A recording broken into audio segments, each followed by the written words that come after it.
շատ կարևոր արձանագրում է, որը մենք պետք է անենք, բայց չեմ ուզում եւ չեմ կարող շղթել, որ մարդու երջանկության համար, ինչպես նշված է նաեւ իրական Հայաստանի գաղափարախոսության նախագծում, անհրաժեշտ են նաեւ անհրաժեշտ կենցաղային պայմաններ։ Բայց ես ուզում եմ նաեւ մի արձանագրում անել, որ անհատական կենցաղային պայմանները բավարար չեն մարդու երջանկության համար։ Առիթ ունեցել եմ նաև կառավարության 2024 թվականի գործունեության զեկույցի ընթացքում ասել, որ իհարկե շատ կենցաղային օրինակով, եթե մարդը ունի հարմար նորոգված բնակարան, դա դեռ չի նշանակում, որ ինքը բարեկեցիկ է։ Պատկերացրեք լավագույն ձևով կառուցված եւ նորոգված առանձնատուն։ Եվ մարդը իր ընտանիքով ապրում է այդտեղ։ Արդյոք դա բավարար է, որ նա համարվի բարեկեցիկ։ Բացարձակապես բավարար չի։ Որովհետեւ կարող է այդ բնակարանը, այդ տունը հազար ներողություն չունենալ կոյուղի օրինակ, որը հանրային ենթակառուցվածք է։ Այդ տունը կարող է չունենալ ջրամատակարարում, որը հանրային ենթակառուցվածք է։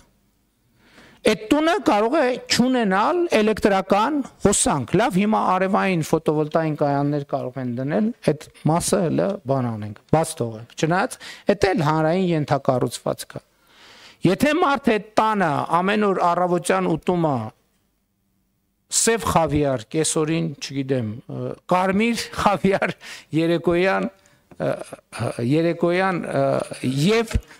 եւ կարմիր եւ սև խավիար, եւ այդ տնից դուրս է գալիս։ Եվ այդ տնից դուրս գալու համար պետք է 1.5 մետրանոց ռետինե սապոգներ հագնի, որովհետեւ հակառակ դեպքում ցեխի մեջ կկորի, այդ մարդը չի կարող համարվել բարեկեցիկ։ Կամ եթե մարդը ինքը իրան էս իմ ասած պայմաններում համարի բարեկեցիկ, ուրեմն մենք պետք է մի հատ ստուգենք բարեկեցության այդ ընկալումը։ Սա ինչի համար եմ ասում, ինչ կապ ունի սա, հարգելի գործընկերներ, բյուջեի կատարման հաշվետվության քննարկման հետ։ Իսկ կապը հետևյալն է, որ մարդու անհատական բարեկեցությունը կախված է ոչ այնքան նրանից, թե ինքը ինչքան փող է ծախսում իր ընտանիքի համար, շատ ավելի կախված է նրանից, թե պետական եւ համայնքային բյուջեն ինչքան փող է ծախսում իր այդ նույն մարդկանց ընտանիքի եւ անհատի բարեկեցության համար։ Եվ այս ընկալումը առանցքային է, մենք պետք է սա հասկանանք, մենք չենք կարող առանց սա հասկանալու ունենալ բարեկեցություն Հայաստանի Հանրապետությունում։ Չենք կարող ունենալ։ Եվ այն պնդումը, որ ես առաջին անգամ, երբ որ արեցի ազգային ժողովում, մի քիչ էլ երևի սպոնտան, հաջորդ պահին լարվեցի, երբ որ ասացի, որ ոչ մի ընտանիք, բացարձակապես ոչ մի ընտանիք, ինքը իր կյանքի եւ բարեկեցության վրա չի ծախսում, չի կարող ծախսել ավելի շատ, քան ծախսում է Հայաստանի Հանրապետության պետական բյուջեն։ Բայց հետո ինչքան գնաց, ավելի արմատավորվեց այդ միտքը եւ դա դարձել է համոզմունք։ Ի վերջո եկեք հասկանանք, Հայաստանի Հանրապետությունում չկա գեթ մի քաղաքացի, անկախ սոցիալական եւ այլ կարգավիճակներից, չկա գեթ մի քաղաքացի, որը ինքը իր ընտանիքի բարեկեցության ապահովության համար ծախսում է ավելի շատ գումար, քան Հայաստանի Հանրապետության պետական բյուջեն եւ Հայաստանի պետական եւ տվյալ համայնքի համայնքային բյուջեն է ծախսում։ Եվ հետեւաբար, հարգելի գործընկերներ, պետք է հասկանանք, ըմբռնենք խորությամբ, որ չափազանցություն նրանում, եւ որ ասում եմ Հայաստանի Հանրապետության պետական բյուջեն մեր բոլորի հավաքական, բայց նաեւ մեզնից յուրաքանչյուրի ընտանեկան բյուջեն է։ Սրանում ոչ մի չափազանցություն չկա, եւ այս ամեն ինչի համար եմ ասում, հարկ վճարելու նկատմամբ մեր վերաբերմունքը պետքա փոխվի, ֆունդամենտալ ձևով պետքա փոխվի։ որովհետև կա հարկ, կա պետություն, չկա հարկ, չկա պետություն, կա հարկ, կա բարեկեցություն, չկա հարկ, չկա բարեկեցություն, կա հարկ, կա երջանկություն, չկա հարկ, չկա երջանկություն, կա հարկ, կա ազատություն, չկա հարկ, չկա ազատություն, կա հարկ, կա անվտանգություն, չկա հարկ, չկա անվտանգություն, կա հարկ, կա առողջություն, չկա հարկ, չկա առողջություն, կա հարկ, կա կրթություն, չկա հարկ, չկա կրթություն։ Սա ընդ որում այս թվարկումը ժամերով շարունակեն, կա հարկ, կա ճանապարհ, չկա հարկ, չկա ճանապարհ, կա հարկ, կա լուսավորություն, չկա հարկ, չկա լուսավորություն, կա հարկ, կա սոցիալական ապահովություն, չկա հարկ, չկա սոցիալական ապահովություն,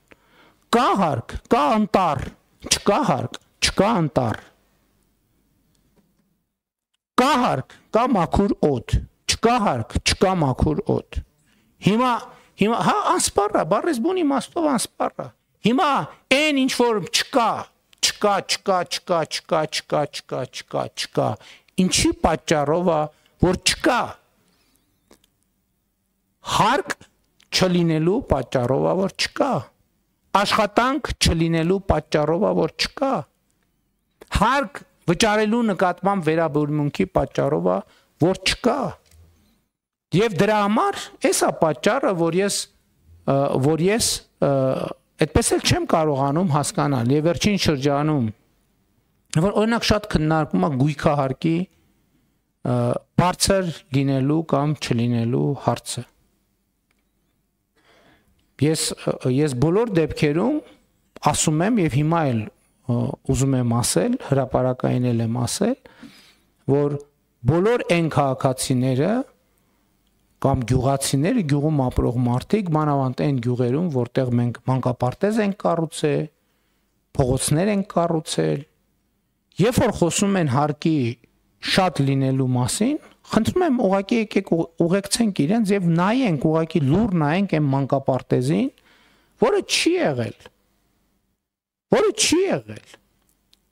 Շիրակի մարզի Արեգնադեմ գյուղում իր գոյության ողջ պատմության ընթացքում, ողջ, հասկանում եք, հազարամյա պատմության ընթացքում չի եղել դպրոց։ Չի եղել դպրոց։ Մենք այսօր մանկապարտեզներ ենք կառուցում այն գյուղերում, որտեղ այդ գյուղերի հազարամյա պատմության ընթացքում չի եղել մանկապարտեզ։ Հարգելի գործընկերներ, մենք պետք է ի վերջո արձանագրենք մի բան։ Հասկանում, մենք շատ ենք սիրում, չէ՞, խոսել քաղաքակրթության մասին։ Եվ դա մեր սիրած թեման է։ Մեր գյուղերի 90, այսինքն մեր գյուղերի 100%-ի փողոցների 90%-ը գոյության ողջ պատմության ընթացքում եղել են ցեխի մեջ։ Հասկանում եք։ Մեր գյուղերի 100%-ի փողոցների 90%-ը իրենց գոյության պատմության ողջ ընթացքում եղել են ցեխի մեջ։ Այսինքն փողոցը չի ունեցել իր բնական վիճակի մեջ եղել։ Պարզապես մարդիկ այդտեղով ոչ ենթակառուցվածք չի եղել, մարդկանց ուղղակի քայլելու տեղ է եղել։ Բայց մյուս կողմից ես կարծում եմ, որ այնուամենայնիվ մեզ անհրաժեշտ է այս ամեն ինչը ինչի համար եմ ասում։ Այս ամեն ինչը ասում եմ նրա համար, որ ցույց տամ հարկի, բյուջեի, մարդկանց անհատի բարեկեցության կապը, բայց չեմ կարող ժխտել, որ մեզ հարկային քաղաքականության շուրջ անհրաժեշտ է լայն եւ մեծ ըմբռնում։ Եվ ես կարծում եմ, որ մենք առաջիկա շրջանում եւ առավել եւս առաջիկա խորհրդարանական ընտրությունների համատեքստում հերթական պետք է այս թեման շատ լրջորեն քննարկենք մեր քաղաքացիների հետ։ Այսինքն պետք է հարկի նկատմամբ, ինչքան էլ դա դժվար հնչի, պետք է ձևավորել հարազատություն։ Ես համաձայն եմ, որ հարկի նկատմամբ հարազատություն ձևավորելը կախված է նաև նրա չափից, նրա կշռից, հանգամանքից, ծավալից։ Եվ ես բացարձակապես այն կարծիքին չեմ, որ այսօրվա մեր հարկային համակարգը կատարյալ է։ Չենք կարող։ Ես նույնիսկ հույս չունեմ, չեմ էլ կարող տենց խնդիր դնել, որ եկեք